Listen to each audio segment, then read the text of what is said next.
Hi everyone, my name is Saurabh Gupta. आज हम लोग क्लास के 10th के पहला चैप्टर फिजिक्स के पढ़ने वाले हैं, जिसका नाम है प्रकाश का परावर्तन। हम एक बात बताना चाहते हैं, यह प्रकाश का परावर्तन क्लास 10th के निर्माण बैच के अंतर्गत लिया जा रहा है। इसमें आप जुड़कर विज्ञान, हिंदी और हिंदी ग्रामर को बेहतरीन तरह से पढ़ सकते हैं। इसलिए आप इस चैनल से जुड़े और पढ़ें। चलिए हम आज कुछ पॉइंट पढ़ते हैं। जैसे है लिखा हुआ कुछ पॉइंट। पहला है पॉइंट प्रकाश। प्रकाश क्या होता है? प्रकाश वह ऊर्जा है जिसके माध्यम से हम किसी वस्तु को देख पाते हैं। जैसे घर देखिए, ये अथी स्टूडियो में है प्रकाश, तब हम आपको पढ़ा पा रहे हैं, हम इसको देख पा रहे हैं। इसी तरह प्रकाश जैसे एक सूर्य है, सूर्य हमारे पृथ्वी पर सूर्य की रोशनी आता है, इससे हम सभी वस्तुओं को देख पाते हैं। इसी के माध्यम से हम सभी प्रकार के वस्तुओं, जीव जंतु इत्यादियों को देख पाते हैं। चलिए इसका कुछ और पॉइंट है।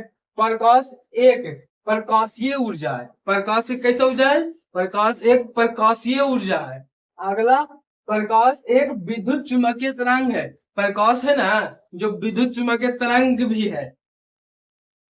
प्रकाश कण के रूप में फोटोन है। जो प्रकाश कण है ना, उसके रूप में फोटोन है। प्रकाश के चलने के पथ को हम किरण कहते हैं। जिस पथ पर प्रकाश चलता है उसे हम किरण कहते हैं। चलिए अगला पॉइंट हम लिखते हैं। प्रकाश हमेशा सीधी रेखा में गमन करती है। प्रकाश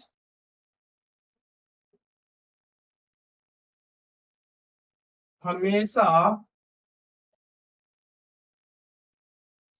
सीधे रेखा में गमन करती है। प्रकाश का चाल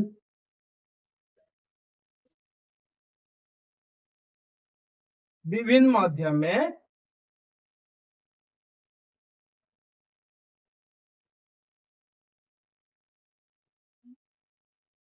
विभिन्न विभिन्न होता है।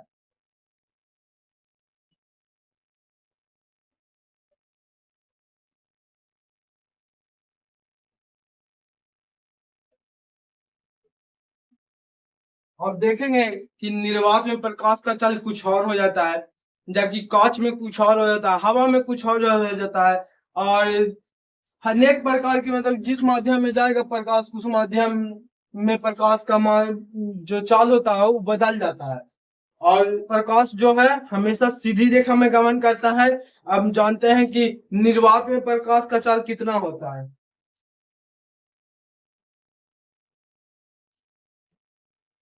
निर्वात में प्रकाश की चाल 3 × 10⁸ मीटर प्रति सेकेंड होता है।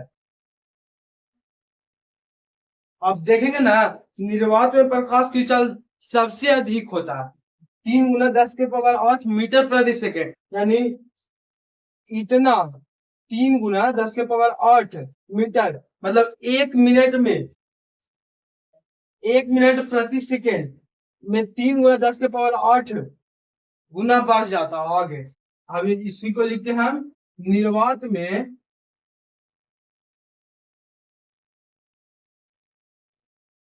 प्रकाश की चाल सबसे अधिक होता है।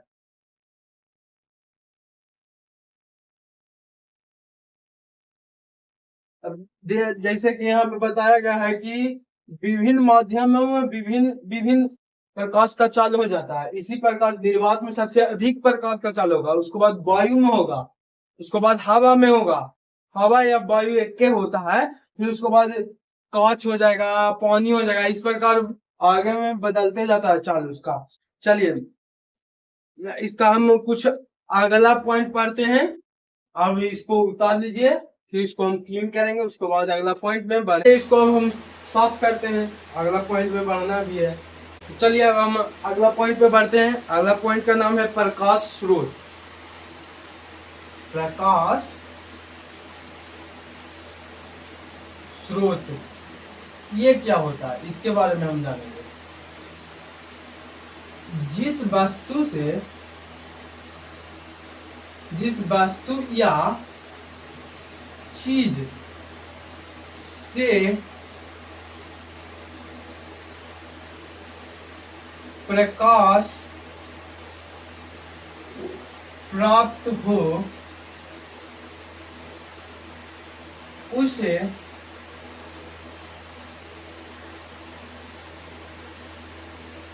हम प्रकाश स्रोत कहते हैं। जैसा कि आप देख रहे हैं कि हमें सूर्य से भी प्रकाश मिलता है, मोमबत्ती हो तो मोमबत्ती से भी हमें प्रकाश मिलता है, दिया से भी प्रकाश मिलता है। इस सब प्रकाश स्रोत के अंतर्गत आता है। टॉर्च होता है, टॉर्च भी प्रकाश स्रोत के अंतर्गत आता है। तो हम जैसे में लिखेंगे, जैसे में सूर्य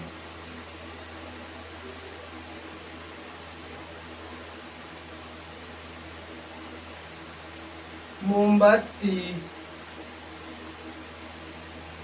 दिया बल्ब इत्यादि बहुत प्रकार के होते हैं, जैसे हमें जिससे हमें प्रकाश प्राप्त होता है। जैसे में हमें बहुत प्रकार का मिल जाता है स्रोत। इसमें दो प्रकार का होता है, एक तो होता है मानव निर्मित और एक होता है प्राकृतिक। जो प्राकृतिक द्वारा हमें सूर्य में से मिलता है प्रकाश और चंद्रमा इत्यादि से मिलता है, और मानव निर्मित में हो गया टॉर्च, बल्ब, मोमबत्ती, इस प्रकार से हमें मिलता है मानव निर्मित में। तो इसको लिखते हैं प्राकृतिक स्रोत और मानवीय स्रोत।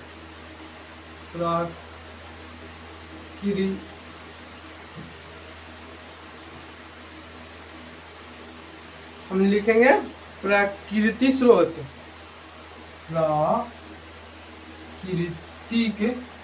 स्रोत। एक तरफ लिखेंगे मानवीय स्रोत।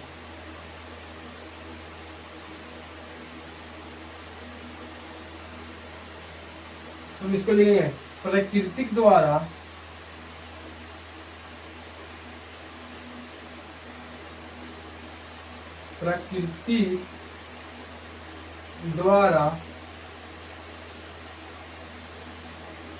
प्राप्त प्रकाश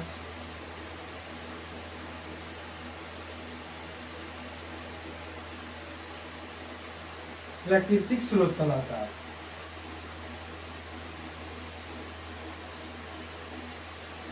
स्रोत कहते हैं।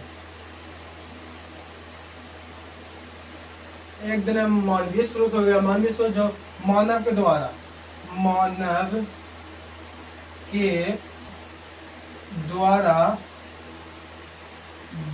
बनाए गए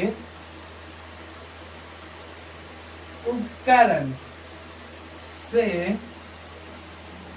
प्राप्त प्रकाश हमें मानवीय स्रोत कहते हैं।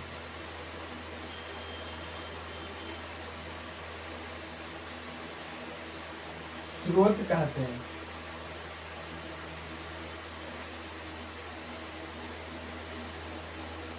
दोनों के एग्जाम्पल में लिख रहे हैं। जैसे एग्जाम्पल में यहाँ पे हो गया सूर्य, चंद्रमा, तारे इत्यादि। और यहाँ पे हो जाएगा एग्जाम्पल में, यहाँ पे हो जाएगा बल्ब, मोमबत्ती, दिया इत्यादि। जैसे कि देख लिया हमें प्रकाश स्रोत हमें दो तरह से प्राप्त होता है, एक तो प्रकृति के द्वारा, एक मानव के द्वारा। प्रकृति के द्वारा हमें सूर्य से, चंद्रमा से, तारा से प्राप्त होता है सूर्य प्रकाश, और मानव स्रोत जैसे में बल्ब, दिया, मोमबत्ती इत्यादि से हमें प्रकाश प्राप्त होता है। चलिए इसको उतार लीजिए, हम अगला टॉपिक की ओर बढ़ेंगे। चलिए हो गया था, आप क्लीन कर देते हैं इसको। चलिए अगला टॉपिक की ओर बढ़ते हैं हम लोग। एक पॉइंट छूट गया था उसमें, अब एक पॉइंट लिखते हैं। प्रकाश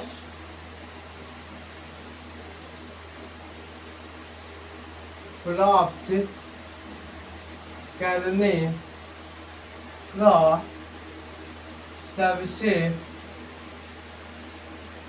बड़ा स्रोत सूर्य है।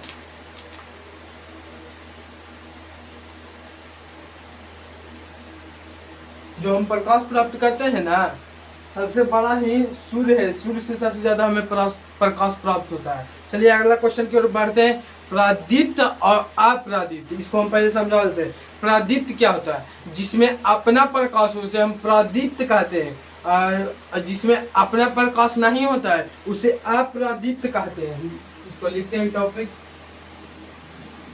प्रादीप्त और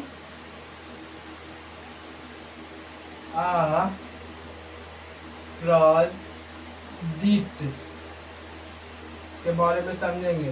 पहला लिखेंगे प्रादीप्त। प्रादीप्त क्या है इसके बारे में समझेंगे। जिसका स्वयं प्रकाश हो उसे हम प्रादीप्त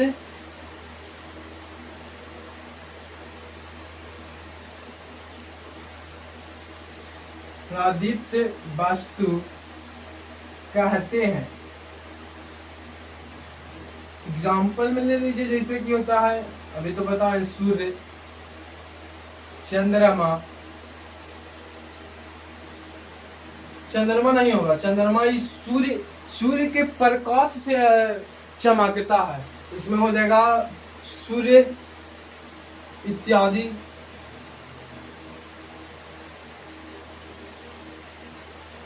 चलिए दूसरा अप्रादीप्त की ओर बढ़ते हैं। अप्रादीप्त वस्तु किसे कहते हैं या अप्रादीप्त किसे कहते हैं? जिसका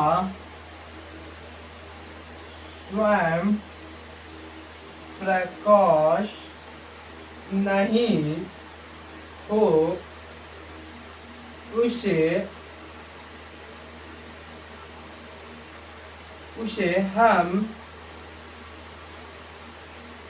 अप्रादीप्त वस्तु कहेंगे।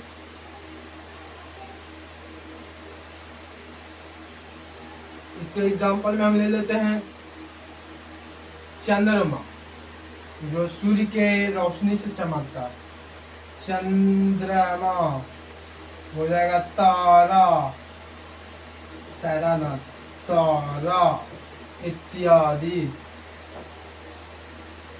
ये लोग हो गए अप्रदीप्त और ये लोग हो गए प्रदीप्त। जो उसका स्वयं का रोशनी हो उसे प्रदीप्त कहते हैं, जिसके पास अपना रोशनी नहीं हो उसे अप्रदीप्त कहते हैं। चलिए इसको उतारिए, अगला क्वेश्चन की ओर हम लोग बढ़ेंगे। चलिए उतारिए होगा तो इसको साफ कर देते हैं। आज हम इस चैप्टर को वन शॉट में आज क्लियर करके दिखाते हैं, देखिए कैसे होता है। अगला कुछ पॉइंट की ओर बढ़ते हैं, जिसे हम कहते हैं प्रकाश की किरण।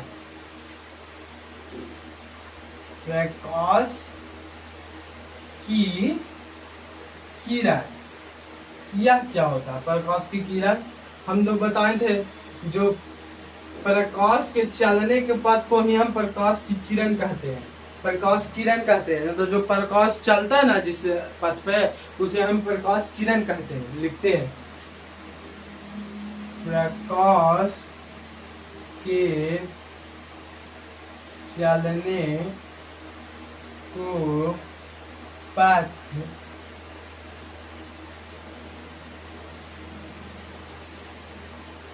को हम प्रकाश किरण कहते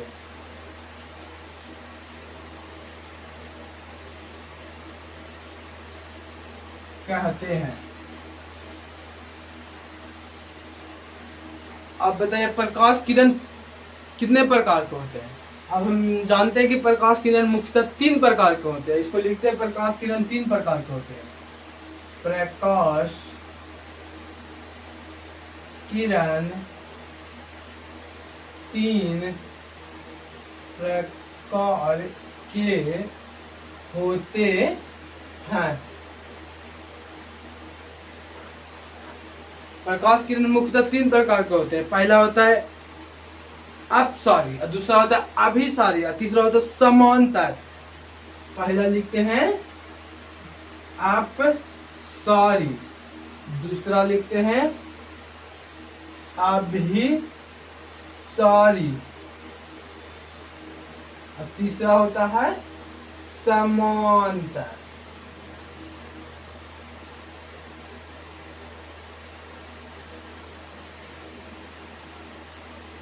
इसमें क्या होता है, इसमें प्रकाश विभिन्न दिशाओं से आकर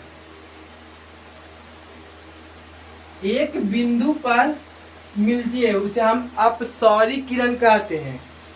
सॉरी, अपसारी ना, अपसारी गलती हो गया। जो एक बिंदु से विभिन्न दिशाओं में फैलती है उसे हम अपसारी कहते हैं। अभिसारी किसे कहते हैं, जो विभिन्न दिशाओं से आकर एक बिंदु पर मिलती है उसे अभिसारी हम कहते हैं।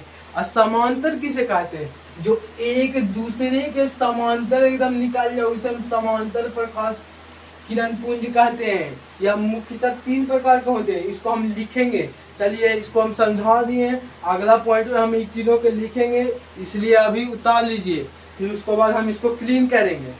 चलिए उतार लेंगे, इसको साफ कर देते हैं। चलिए हम तीनों किरण पुंज को परिभाषित करते हैं। पहला किरण पुंज कौन सी था,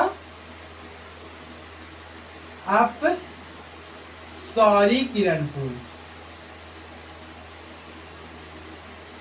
किरण पुंज, इसको हम लोग पढ़ेंगे कौन सी, यह एक बिंदु से निकालकर विभिन्न दिशाओं में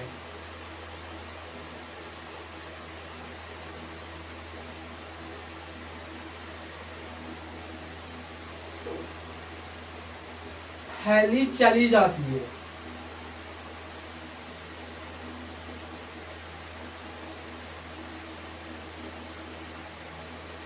उसे हम अपसारी किरण पुंज कहते हैं।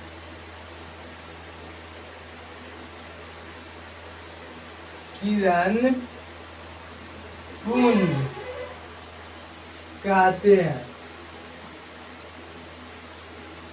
इसका डायग्राम क्या था, यहाँ पे एक बिंदु प्रकाश स्रोत है, यहाँ से निकालकर विभिन्न दिशाओं में फैली चली जाती है, इसे ही हम अपसारी कहते हैं। अगला पॉइंट था अभिसारी। दूसरा में क्या था, अभिसारी। अभिसारी क्या है, इसके बारे में पढ़ेंगे। अभिसारी किरण पुंज,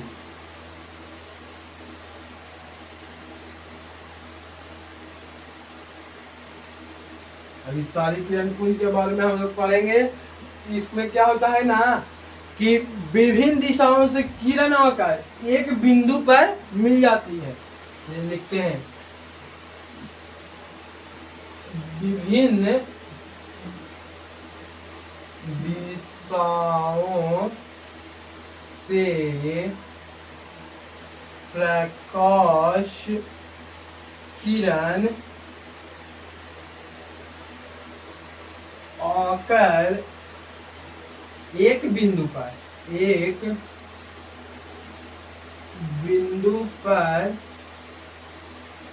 मिलती है उसे हम अभिसारी किरण पुंज कहते हैं।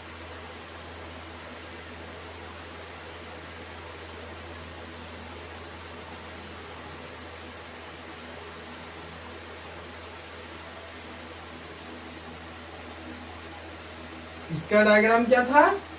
यह विभिन्न दिशाओं से आकर एक बिंदु पर मिल रहा था।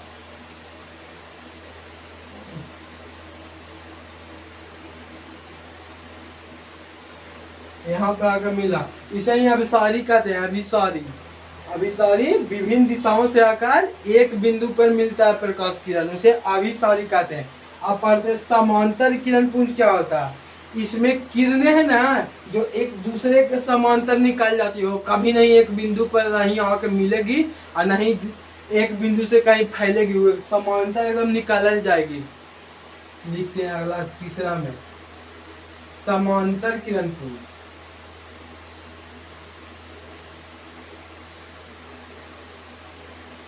किरण पुंज इसके बारे में हम लोग पढ़ेंगे। इस डायग्राम को हम साफ कर देते हैं ना, तो इसमें नहीं हटेगा।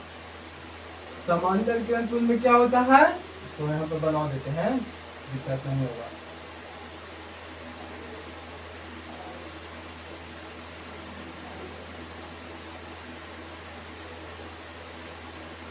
चलिए, समांतर किरण पुंज में क्या होता है, यहाँ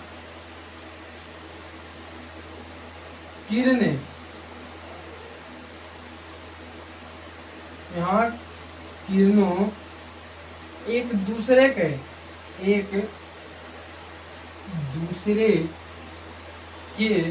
समांतर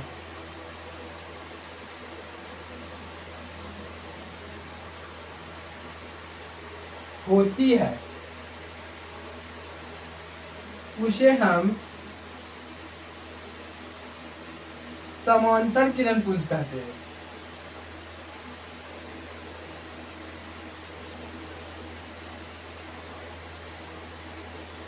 पुंज कहते हैं। अब इसका डायग्राम कैसा होता है ये भी देख लीजिए। यहाँ पे एक दूसरे के ही समांतर निकलेगा, कभी नहीं एक दूसरे के को काटेगा, ना एक दूसरे के बिंदु पर मिलेगा, ना कभी एक दूसरे से दूर जाएगा, एकदम समांतर चल जाएगा, एकदम एक दूसरे के समांतर चल जाएगा, एकदम ऐसे। कोई नहीं एक दूसरे से मिलेगा, नहीं काटेगा, इस प्रकार तो कभी नहीं आएगा, एकदम एक दूसरे का समांतर निकलेगा।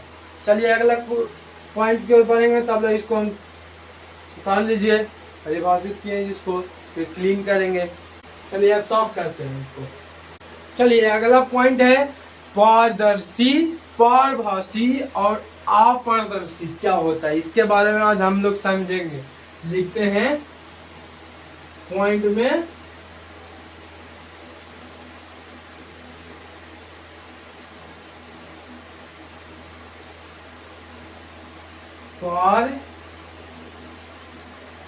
पारदर्शी, पारभासी और अपारदर्शी।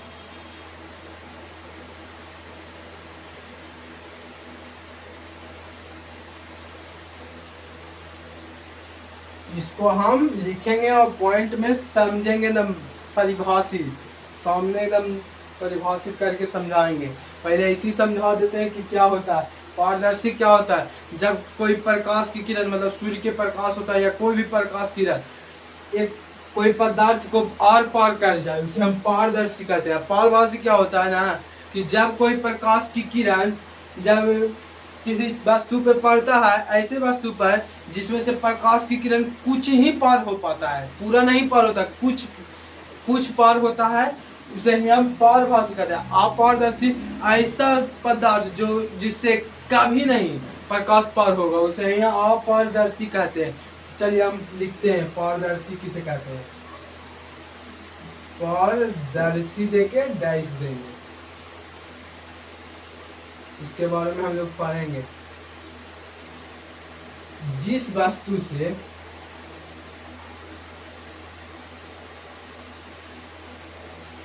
प्रकाश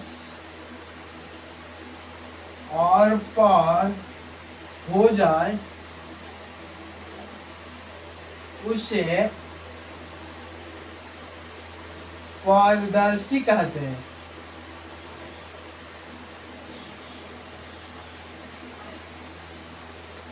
एग्जाम्पल में देख लीजिए, जैसे एग्जाम्पल में होता है कांच,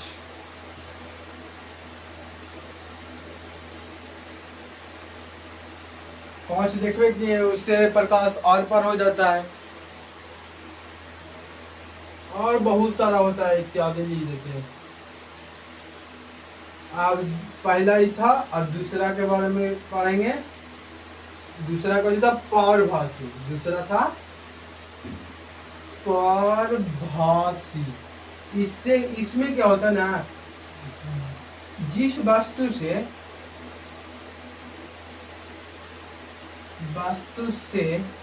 प्रकाश की किरण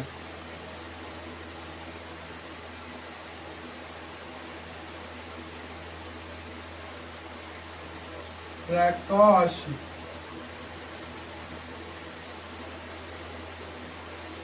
की किरण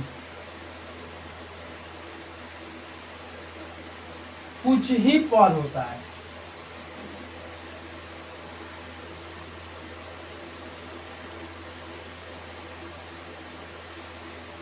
उसे हम पारभासी कहते हैं।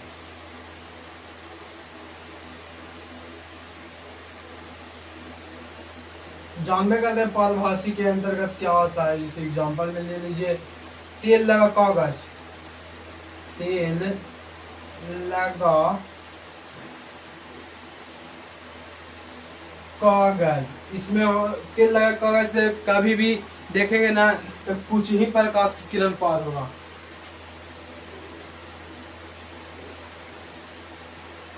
घिसा हुआ कांच, और घिसा हुआ कांच भी देख लिया तो उससे कुछ ही प्रकाश किरण पार होगा। अब अगला पॉइंट की ओर बढ़ते हैं, अपारदर्शी। तीसरा था अपारदर्शी। ये क्या होता है? पारदर्शी, इसके बारे में जान लेंगे। अपारदर्शी, जिस वस्तु से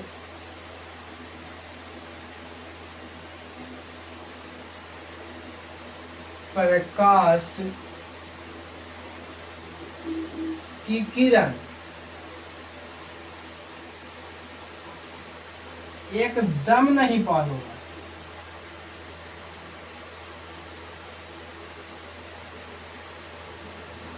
उसे हम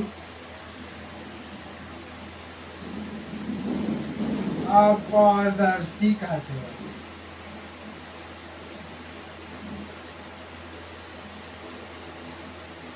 ये हो गया अपारदर्शी, जिससे प्रकाश की किरण एकदम नहीं पार होगा, उसे अपारदर्शी कहते हैं। एग्जाम्पल में देख लीजिए, एग्जाम्पल में हो गया ईंट, ईंट से जिंदगियों में ना प्रकाश पार होगा।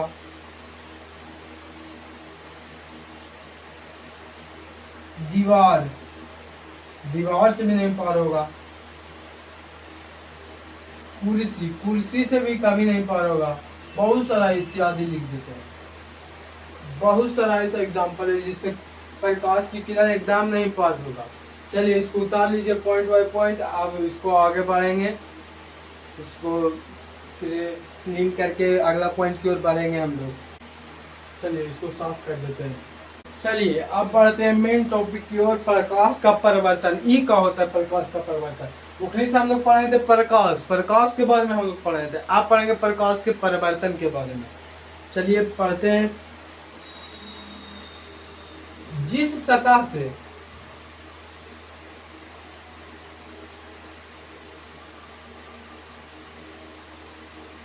प्रकाश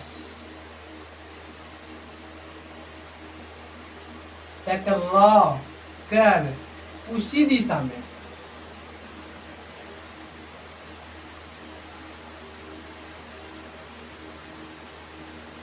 वापस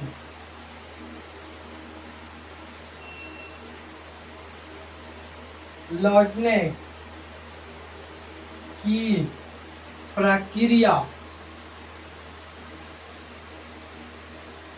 प्रकाश का परावर्तन कहलाता है।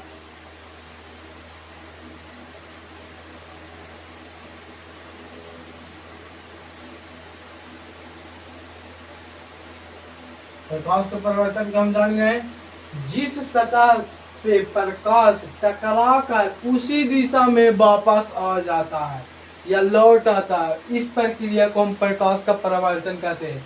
जैसे हम एगो कांच लेते हैं, ऐसा कांच जिससे हम, जैसे ऐनक होता है, ऐनक को देखेंगे, प्रकाश मारेंगे ना तो उससे टकरा कर वापस आ जाएगा, क्योंकि ऐनक के पीछे, मतलब जो कांच होता है ना, उस साधारण कांच के पीछे जिंक ब्रोमाइड ऐसे करके परत चढ़ाया जाता है, उसको, उसी से हमें और प्रकाश के और पर नहीं होने देता है, प्रकाश को जो टकरा कर वापस आ जाता है, उसी प्रक्रिया को हम लोग प्रकाश का परावर्तन कहते हैं। इसको हम समझते हैं चित्र की सहायता से।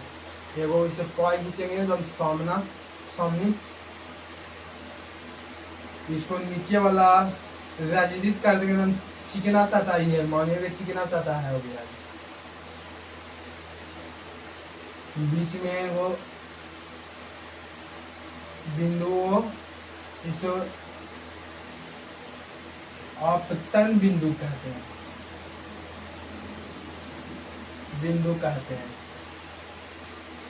ये हो गया। इधर से हो जाएगा जाके आपतित किरण और परिवर्तित किरण, ये हो गया आपतित किरण, ये हो गया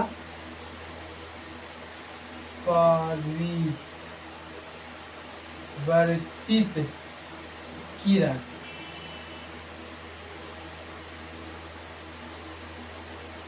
आपतित किरण, परिवर्तित किरण, और ये हो गया आपतन बिंदु। आई आपतित किरण और आपतन बिंदु के बीच के कोण को हम आपतन कोण कहते हैं, आपतन कोण। आई परावर्तित किरण और आपतन बिंदु के बीच को हम परावर्तन कोण कहते हैं,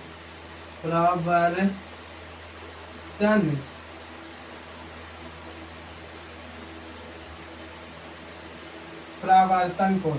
इसे हम आई से सूचित करते हैं, आई से हम और से सूचित करते हैं। जैसे कि एक फार्मूला होता है साइन आई बराबर साइन आर, मतलब साइन आई बराबर साइन आर, ये होता है अपवर्तनांक के फार्मूला, जिसे हम म्यू से सूचित किया जाता है।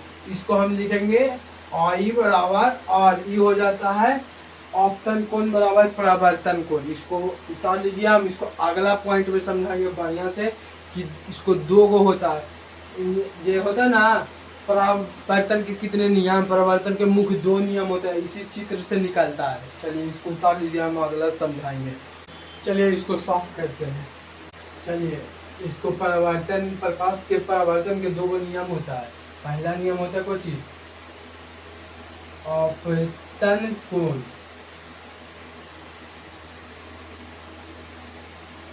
परावर्तन कोण, और अभिलंब नहीं, आपतन बिंदु, आपतन बिंदु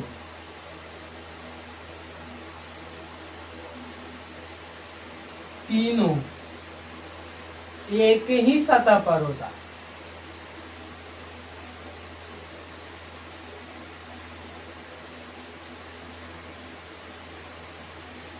और इसका दूसरा नियम है कुछ आपतन कोण बराबर परावर्तन कोण होता है।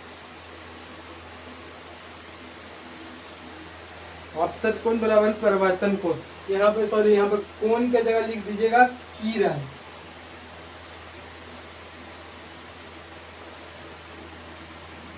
यहाँ पे कर दीजिएगा किरण, आपतित किरण और परिवर्तित किरण, क्योंकि यहाँ पे कोण होगा, यहाँ पे आपतन कोण,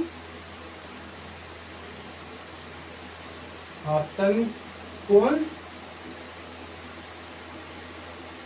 बराबर होता है परावर्तन कोण से।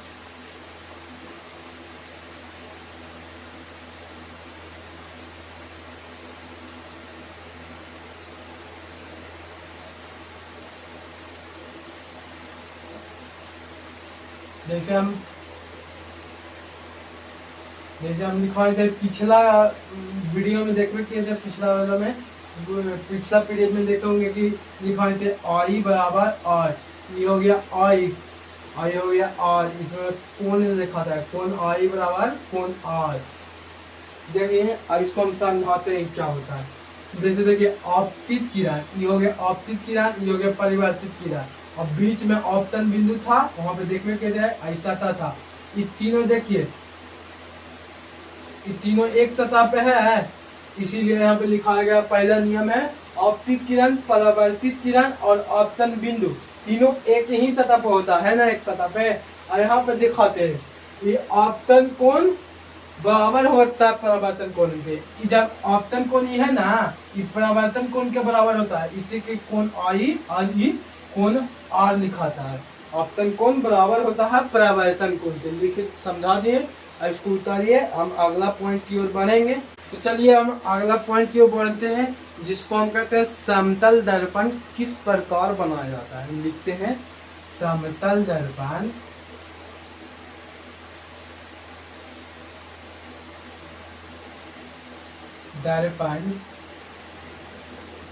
किस प्रकार बनता है।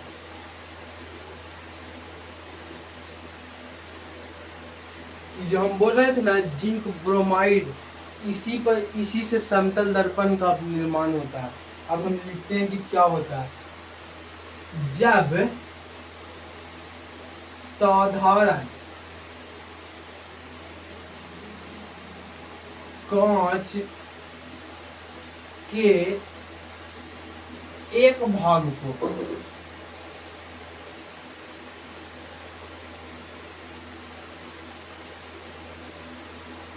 AgBr वाला होता है सिल्वर ब्रोमाइड, सिल्वर ब्रोमाइड।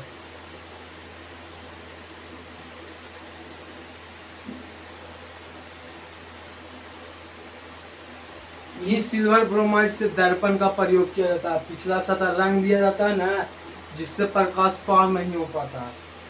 लगा एक भाग, जब साधारण कांच को एक भाग को AgBr मतलब सिल्वर ब्रोमाइड से रजतित मतलब रंगा जाता है, रजतित किया जाता है।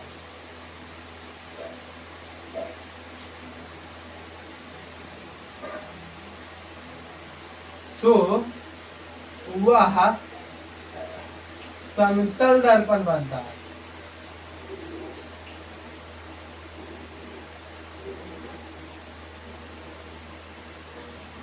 समतल दर्पण बनाने का यही प्रयोग किया जाता है। जब साधारण कांच को एक भाग के, साधारण कांच होता है उसका एक भाग होता है पिछला भाग, उसको AgBr से रजतित किया जाता है, उसे ही समतल दर्पण कहते हैं। समतल दर्पण बनता है। चलिए आज हम इस क्लास को यहीं पे अंत करते हैं। अगला क्लास में हम लोग मिलते हैं पॉइंट जिसको हम कहेंगे प्रतिबिंब। अगला क्लास में हम लोग पढ़ेंगे प्रतिबिंब के बारे में।